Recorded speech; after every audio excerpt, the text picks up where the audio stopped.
شروع اللہ کا نام لے کر جو بڑا مہربان نہایت رحم والا ہے۔ وَلَنَبْلُوَنَّكُمْ بِشَيْءٍ مِّنَ الْخَوْفِ وَالْجُوعِ وَنَقْصٍ مِّنَ الْأَمْوَالِ وَالْأَنفُسِ وَالثَّمَرَاتِ وَبَشِّرِ الصَّابِرِينَ۔ اور دیکھو ہم تمہیں آزمائیں گے، وَلَنَبْلُوَنَّكُمْ ہم لازماً آزمائیں گے تمہیں، بِشَيْءٍ مِّنَ الْخَوْفِ خوف کی کیفیت طاری کر کے، والجوع بھوک فقر اور فاقہ، ونقص من الاموال مالی نقصان، والانفس جانی نقصان، والثمرات اور ثمرات پھلوں اور میووں کا نقصان۔ میرے نزدیک یہاں پر ثمرات کا مفہوم ایک اور بھی ہے۔ ایک تو صاف تھا کھجور کی فصل تیار ہے، غزوہ تبوک جانے کا حکم مل گیا، کون اتارے گا؟ اور کھجور وقت پر اتری نہیں، برباد ہو جائے گا۔ یہ ہو رہا ہے نا میووں کا نقصان۔ اور میرے نزدیک یہاں یہ بھی ہے، بسا اوقات بہت سی محنتوں کا نتیجہ انسان دیکھتا ہے کہ ضائع چلا گیا، میں نے 10 سال محنت کی، حاصل کوئی نہیں نکلا۔ یہ ثمرات کیا ہے؟ محنتوں کے ثمرات کا ضیاع۔ کوشش آپ نے کی، قسمت کی خوبی دیکھیے، ٹوٹی کہاں کمن، 2-4 ہاتھ جب کے لبے بام رہ گئے۔ Be prepared. ایک شاعر کے یہ اشعار ہیں، وہ کمیونسٹ تھا، میں نام بھی نہیں لیتا، لیکن یہ کہ یہ اسی انقلابی، چونکہ ان کا بھی ایک انقلابی نظریہ ہے، انقلابی عمل میں یہ سارے مراحل آتے ہیں۔ کوئی سیٹ بیک آیا فرض کیجئے، کوئی ناکامی ہو گئی، تو اپنے ساتھیوں کو دل بدھانے کے لیے یہ فصل امیدوں کی ہمدم اس بار بھی غارت جائے گی، سب محنت صبحوں شاموں کی اب کے بھی اکارت جائے گی۔ میرے نزدیک کے ثمرات کا جو لفظ یہاں آیا ہے، وَنَقْصٍ مِّنَ الْأَمْوَالِ وَالْأَنفُسِ وَالثَّمَرَاتِ، سب محنت صبحوں شاموں کی اب کے بھی اکارت جائے گی۔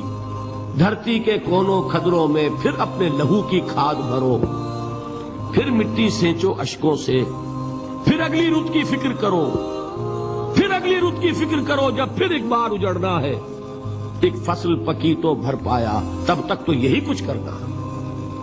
ایک مقصد ہے سامنے، انقلاب برپا کرنا ہے۔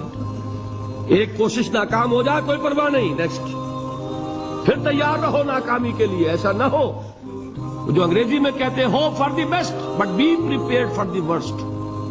ایسا نہ ہو کہ دوسری مرتبہ ناکام ہو کے بددل ہو جاؤ، تمہاری ہمتیں جواب دے جائیں، نہیں، پہلے سے تیار رہو کہ دوسری مرتبہ بھی ناکامی آئے تو آئے، لیکن جب تک کہ کامیابی حاصل نہیں ہوتی ہمیں یہ کام کیے چلے جائیں۔ دیکھیے سیرت میں آیا کہ نہیں یہ واقعہ؟ بدر میں مسلمانوں کو فتح ہوئی تو احد میں زک پہنچی کہ نہیں؟ 70 صحابہ شہید ہوئے کہ نہیں؟ اگر ان کی ہمتیں جواب دے جاتی تو گاڑی کیسے چلتی آگے؟ تو فرمایا وَلَنَبْلُوَنَّكُمْ بِشَيْءٍ مِّنَ الْخَوْفِ وَالْجُوعِ وَنَقْصٍ مِّنَ الْأَمْوَالِ وَالْأَنفُسِ وَالثَّمَرَاتِ، ہم تمہیں لازماً آزمائیں گے، خوف کی کیفیت سے، فقر و فاقے کی کیفیت سے، بھوک سے، جان کے نقصان سے، مال کے نقصان سے، محنتوں کے حاصل کے ضائع ہو جانے سے۔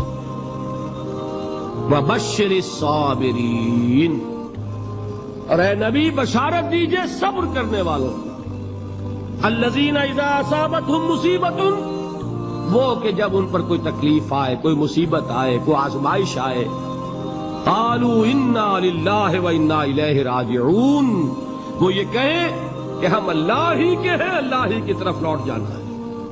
یہ وہی انداز ہے جو میں نے فارسی کا شعر سنایا تھا آپ کو کہ سر تسلیم خم ہے جو مزاج یار میں آئے، وہ ہمارا مولا ہے، ہمارا آقا ہے، اگر اسے یہی منظور ہے تو ہمیں بھی یہی منظور ہے۔ میں نے تسلیم و رضا کی بات کی تھی نا، آپ کو کچھ شعر سنائے تھے، ایک شعر اور سنیے، اور یہ کس کا ہے؟ محمد علی جوہر کا۔